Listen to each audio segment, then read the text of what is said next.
इसमें एक colliery company है जिसमें 1 अप्रैल 2011, इसमें डेटिंग पे चेंज करें क्योंकि नई बुकों में 2016-17 के हिसाब से, तो उसको हम 2016-17 के हिसाब से लगाएं। फिर कहता है 25 वर्षों के लिए 25 पैसे के हिसाब से, उसमें नई बुक में 25 रुपये के प्रति उत्पादन है, ठीक है, की दर से अधिकार शुल्क मृत किराया 2,50,000 है। इसको भी थोड़ा सा चेंज कर लें, जिसकी वसूली प्रथम 3 वर्षों में, मतलब अगर 3 वर्षों पे नहीं हो पाती तो हम क्या करेंगे, अगर 3 वर्ष में रिकूप नहीं हुआ तो हमारा वो डूब जाएगा पैसा, ठीक है। वही अब इसमें करते हैं 2016-17, 17-18, 18-19, 19-20, 20-21। तो इसमें आउटपुट आपने दे दिया है 6,000, 11,000, 15,000, 9,000, 12,000, जितना कि जो सवाल में दिया है, ठीक है। अब रॉयल्टी निकालते हैं। रॉयल्टी कितने में भाई, 25 से 6, 25 गुणे 6,000 का मल्टीप्लाई करेंगे तो कितना है, 1,50,000, और 25 गुणे 11, 2,75,000,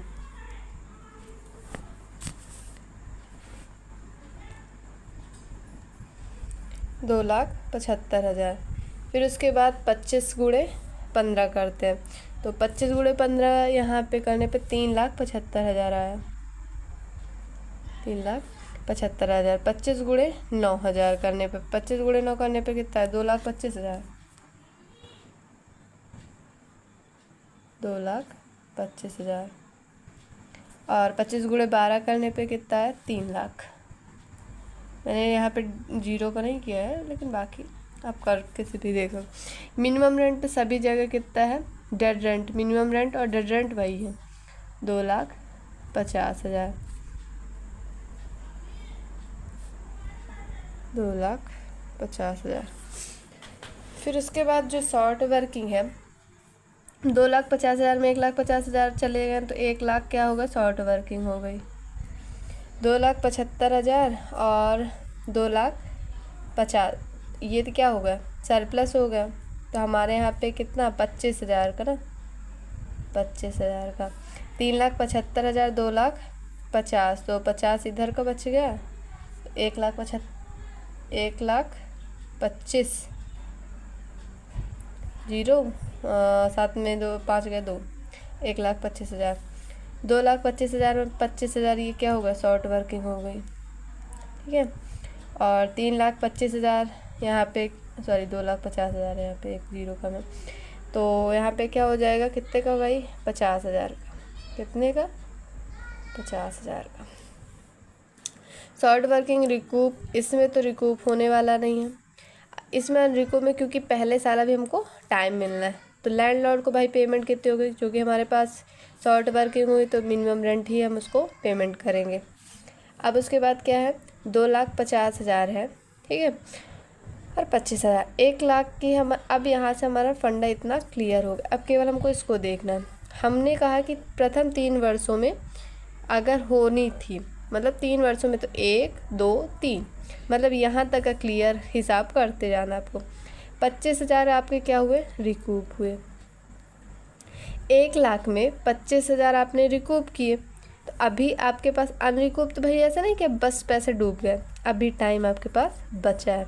तो 25,000 रिकूप हुए, लेकिन यहाँ पे 25,000 रिकूप हुए तो, लेकिन 1 लाख जो अपना शॉर्ट वर्किंग छोड़ा था वो 25,000 कहाँ, यहाँ पे माइनस हो गया। तो भाई 75,000 अभी आपके पास क्या है, कर्जा बचा है, कि भाई 1 लाख रुपए देने थे, 25,000 इस बार निपट गए, 75 बचे, तो इस साल हम क्या मिनिमम रेंट ही पे करेंगे उसको। अब इस साल की बात करते तो 1,25,000 है, ठीक है, तो रिकूप कितना हुआ, 1,25,000। और अनरिकूप में क्या है कि 1,25,000 था, 75,000 हमारा क्या हुआ, हमारा बचा हुआ था 1 लाख में। तो हमने क्या किया कि 1,25,000 में 75 को माइनस कर दिए, 50,000 क्या हो गए, हमारे पास एक्स्ट्रा मनी आ गई है, 50,000 एक्स्ट्रा हुआ है। तो यहाँ पे 2,50,000 में 50,000 को ऐड कर देंगे, कितना आ जाएगा, 3 लाख।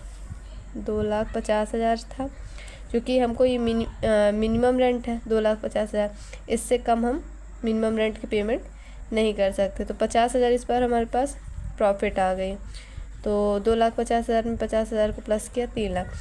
अब उसके बाद यहाँ पे हमारे पास ईयर नहीं है, 1 2 तीसरा ईयर होता तो आगे करते, और नहीं है तो करेंगे।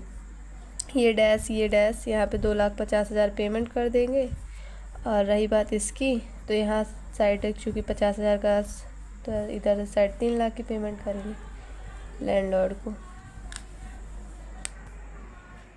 क्योंकि यहाँ पे हमारे पास रिकूप करने के लिए तो हमको बोला नहीं है कि 1 2 3, अगर तीसरा साल होता तो फिर हम यहाँ पे इसको रिकूप की अलग एंट्री करते। चूँकि हमारे 3 साल का एडजस्टमेंट हो रहा, यहाँ तक हमको एडजस्ट करना, इसके बाद हमको ये नहीं कहा गया है कि इसको किस साल तक एडजस्टमेंट करना, तो यहाँ से एडजस्टमेंट केवल यहाँ तक होगा।